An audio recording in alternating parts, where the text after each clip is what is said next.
الحمد لله رب العالمين الصلاة والسلام على خاتم النبيين وعلى آله وصحبه أجمعين.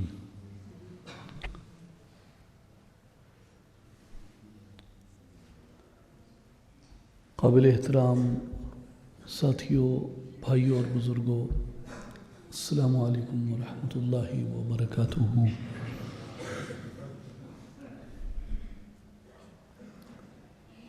آج گفتگو میں کچھ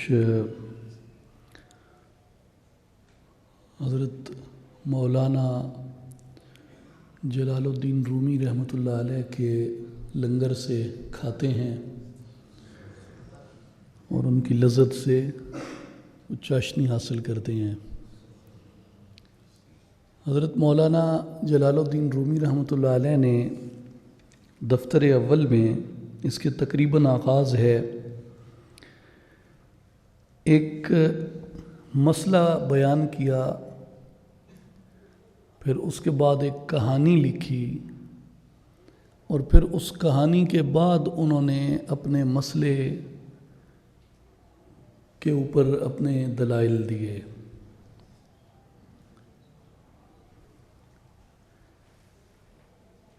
مولانا رومی نے مسئلہ یہ بیان کیا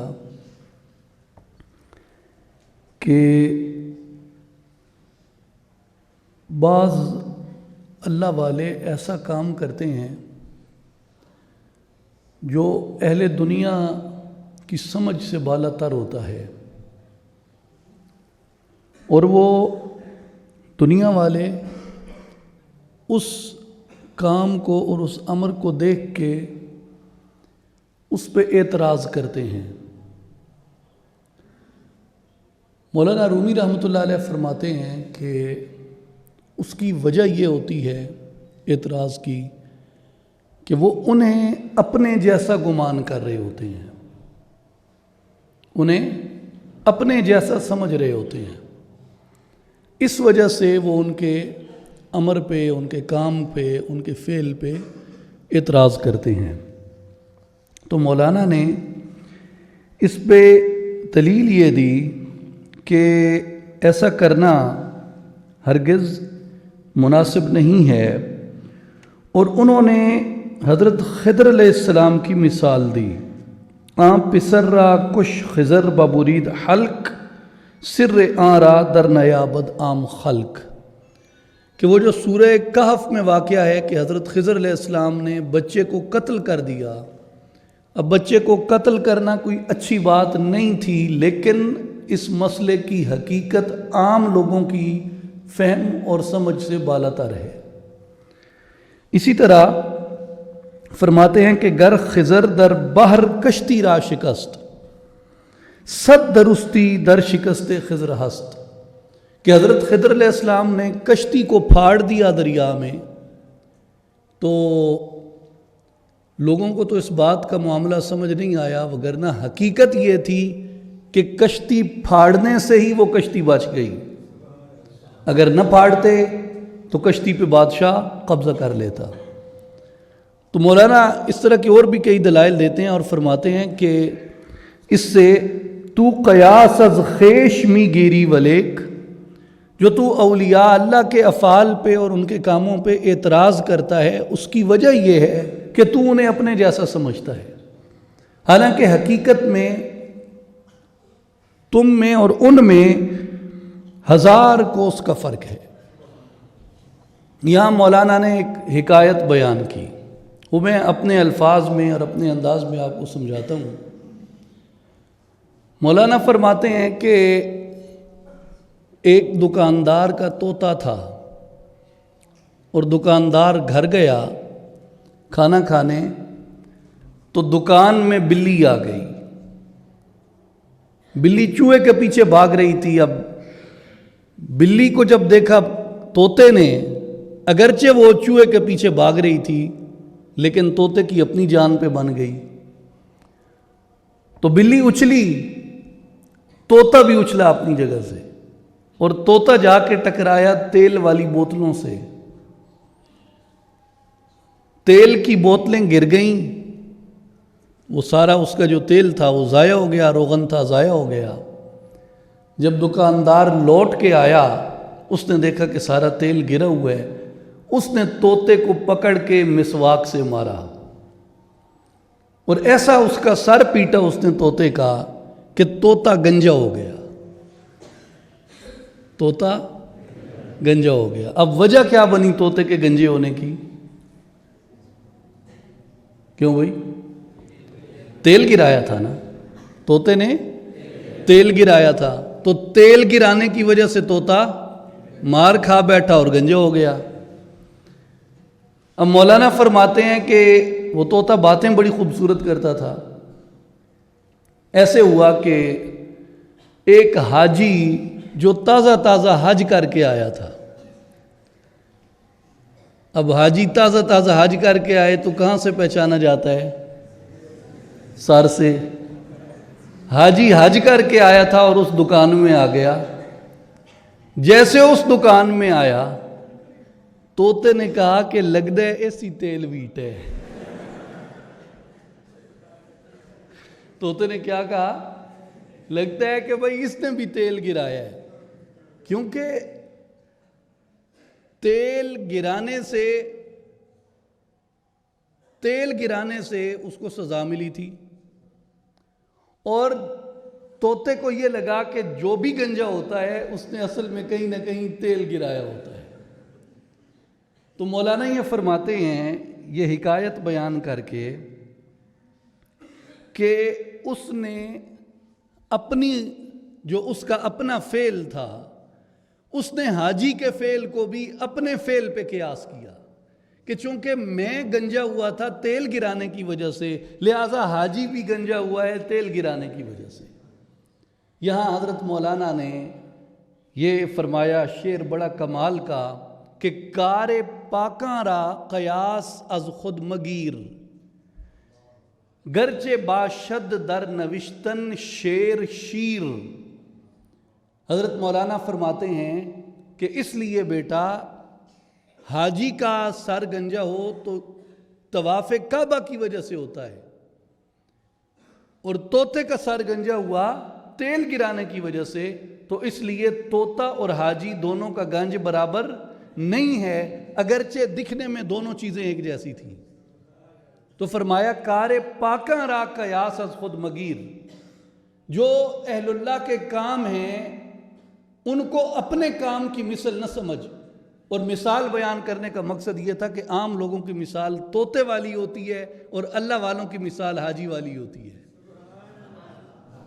تو پھر فرماتے ہیں کہ کار پاکاں را قیاس از خود مگیر، نیک لوگوں کے کام کو اپنے کام سے قیاس نہ کر، گرچہ باشد در نوشتن شیر شیر، اگرچہ لکھنے میں شیر اور شیر ایک جیسے ہیں۔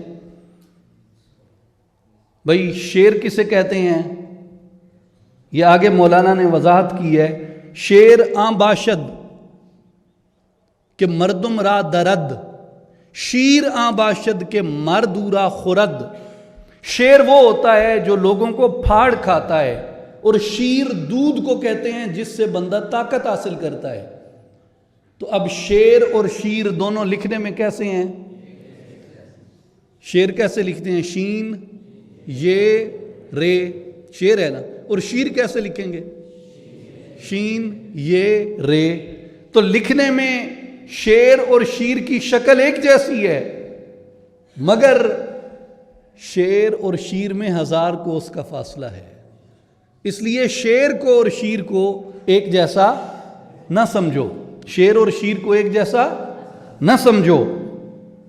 پھر حضرت مولانا فرماتے ہیں کہ اشکیارا دیدہ بینا نبود، نیک و بد در دیدہ شان یکساں نمود۔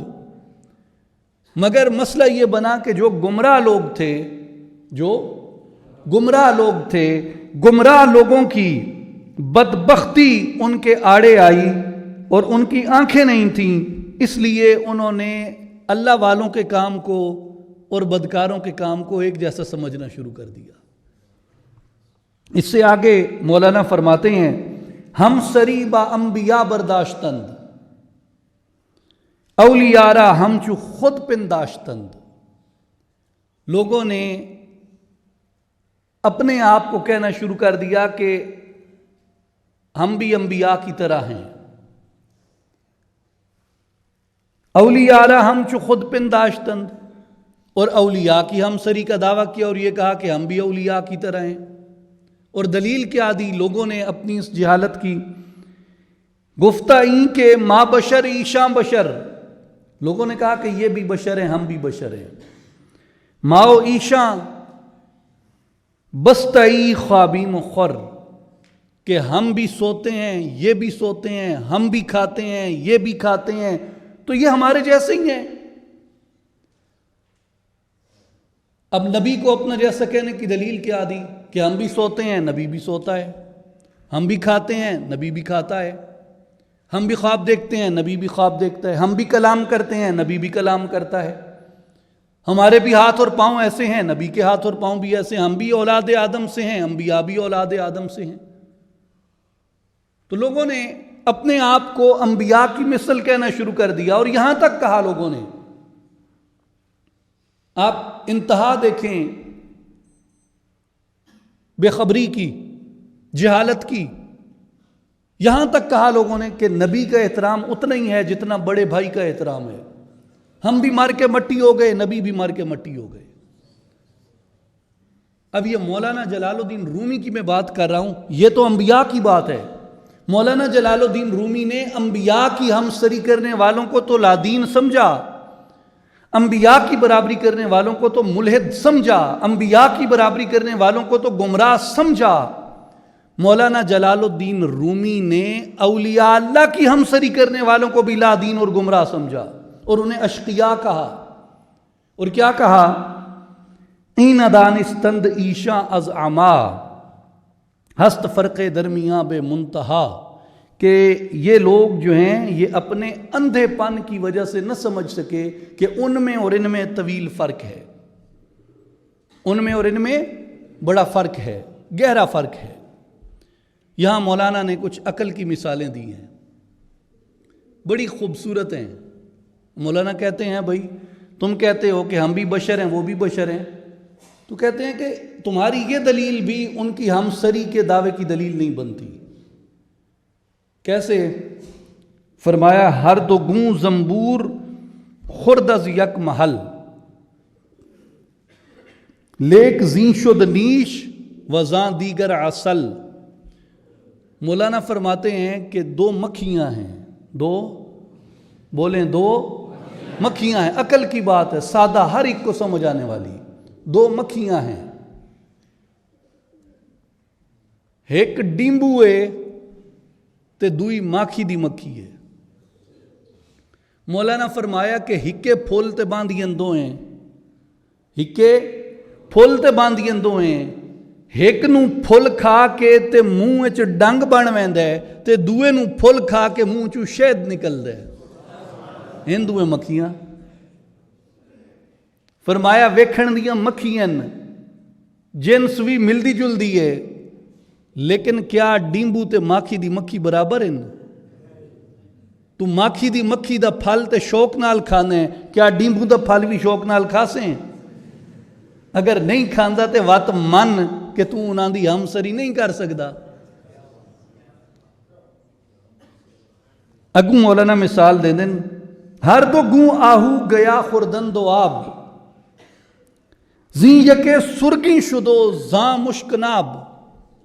مولانا فرمایا کہ دو بکریاں، دو بکریاں، ہرن بھی بکری آ رہے، ہرن بھی بکری آر ہوندہ ہے تے بکری بھی بکری آر ہوندی ہے۔ مولانا فرمایا ہکے جا تو کھلو کے چردیاں تے ہکے جا تو پانی پیندیاں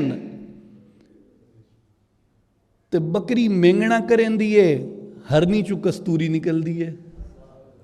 گاہ تے ہکو جیا کھاتا نہیں، گھاس ایک جیسا کھایا، پانی ایک جگہ سے پیا، مگر کیا دکھنے میں ایک جیسے لگنے والی ہرنی اور بکری ایک ہی ہیں؟ وہ بھی بکری ہے، وہ بھی بکری ہے، وہ بھی سوتی ہے، وہ بھی سوتی ہے، وہ بھی وہیں سے کھاتی ہے، وہ بھی وہیں سے کھاتی ہے، وہ بھی وہیں سے پانی پیتی ہے، وہ بھی وہیں سے پانی پیتی ہے، مگر دونوں میں فاصلہ 1000 برس کا۔ اس کے آگے مولانا مثال دیتے ہیں، 100,000 این چنی اشباہ بیں، فرق شاں ہفتاد سالہ راہ بیں۔ فرمایا کہ اس طرح کی میں تمہیں لاکھوں مثالیں دے سکتا ہوں کہ ان دونوں کے درمیان 70 برس کی مسافت ہے اور اس کا فرق ہے۔ پھر آگے مولانا فرماتے ہیں، این زمین پاکو آن شورست و بد، این فرشتہ پاکو آن دیوست و دد۔ مولانا فرماتے ہیں کہ کیا تم نے زمینوں میں فرق نہیں دیکھا؟ گل سمجھ آنی پئی ہے؟ کیا زمین میں فرق نہیں دیکھا تم نے؟ ایک زمین پہ باغ اگا ہوتا ہے، پھول اگے ہوتے ہیں، غنچے کھلے ہوتے ہیں، اور ایک زمین شور زدہ ہوتی ہے، اس کا پانی بھی کڑوا ہوتا ہے، اس پہ کوئی چیز پیدا بھی نہیں ہو سکتی، ہیں تو دونوں زمینیں۔ تو کیا دونوں کو تو برابر سمجھتا ہے؟ شور زدہ زمین کو اور باغیچے کو برابر سمجھتا ہے؟ اس لیے مولانا فرماتے ہیں کہ عام آدمی کی مثال، گمراہ اور لادین آدمی کی مثال وہ شور زدہ زمین جیسی ہے، اور اللہ کے ولی کی مثال اگے ہوئے باغیچے جیسی ہے۔ تو کیا شور زدہ اور باغیچے کو ایک جیسا سمجھتے ہو؟ پھر مولانا نے فرمایا کہ این فرشتہ پاک و آن دیوست و دد، کہ ابلیس بھی ملائکہ کی صف میں کھڑا تھا، کیا تو جبرائیل کو اور ابلیس کو برابر سمجھتا ہے؟ کیا جبریل اور ابلیس برابر کے ہیں؟ کھڑا تو وہ بھی فرشتوں کی صف میں تھا، لیکن مولانا فرماتے ہیں کہ ایسا نہیں ہے۔ آگے ایک اور مثال مولانا دیتے ہیں، جز کے صاحب ذوق نشناسد طعوم، شہدرا نا خوردہ کے دانت زموم۔ مولانا فرماتے ہیں کہ ایک بندہ جس نے زندگی میں کبھی شہد نہیں کھایا، جس نے کبھی زندگی میں شہد نہیں کھایا، اس کو تم موم چٹا دو، کیا موم چٹا دو، یہ جو جسے ہم اپنی زبان میں چیڑ کہتے ہیں، یہ جو درختوں کے اوپر اگاتی ہے، مولانا فرماتے ہیں تازہ تازہ ہو نا تو لوگوں کو یہ چیڑ چٹا دو، جس نے کبھی شہد نہیں کھایا وہ اسے بھی شہد سمجھ لے گا، لیکن فرق اسی کو پتہ ہوگا شہد اور موم کا جس نے زندگی میں کبھی شہد کھایا ہے۔ دکھنے میں موم اور شہد ایک جیسے ہیں، دکھنے میں موم اور شہد ایک جیسے ہیں، مگر دونوں کی تاثیر بھی فرق ہے، دونوں کا ذائقہ بھی فرق ہے۔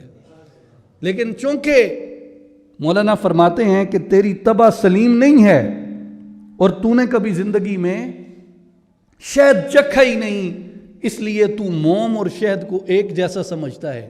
تو مولانا فرماتے ہیں کہ اگر فرق جاننا چاہتا ہے تو تجھے چاہیے کہ کبھی زندگی میں شہد چکھ، شہد کو چکھ، تاکہ تجھے فرق پتہ چلے کہ شہد میں اور موم میں 1000 کوس کا فرق ہے۔ اس لیے آج کے اس سارا جو مثنوی شریف کا حضرت مولانا جلال الدین رومی رحمۃ اللہ علیہ کا جو یہ مختصر ہم نے مطالعہ کیا، اس میں مولانا نے یہ بتایا کہ انبیاء کی ہمسری تو سوچ ہی مت کہ تو یہ کہے کہ وہ بھی بشر ہیں، ہم بھی بشر ہیں، وہ بھی سوتے ہیں، ہم بھی سوتے ہیں، وہ بھی کھاتے ہیں، ہم بھی کھاتے ہیں۔ مولانا فرماتے ہیں انبیاء کی ہمسری تو بات ہی الگ ہے، تو اولیاء کی ہمسری بھی نہیں کر سکتا۔ اللہ تعالی ہم سب کو اللہ والوں کی شان سمجھنے کی توفیق عطا فرمائے، اور ان کی صحبت سے، ان کی مجلس سے، ان کے فیض سے ہمیں فیضیاب ہونے کی توفیق خاص عطا فرمائے۔ ان اللہ و ملائکتہ یصلون علی النبی یا ایھا الذین آمنوا صلوا علیہ وسلموا تسلیما اللہم صلی علی سیدنا و مولانا محمد وعلی آل محمد وبارک وسلم وآخر دعوانا ان الحمد للہ رب العالمین۔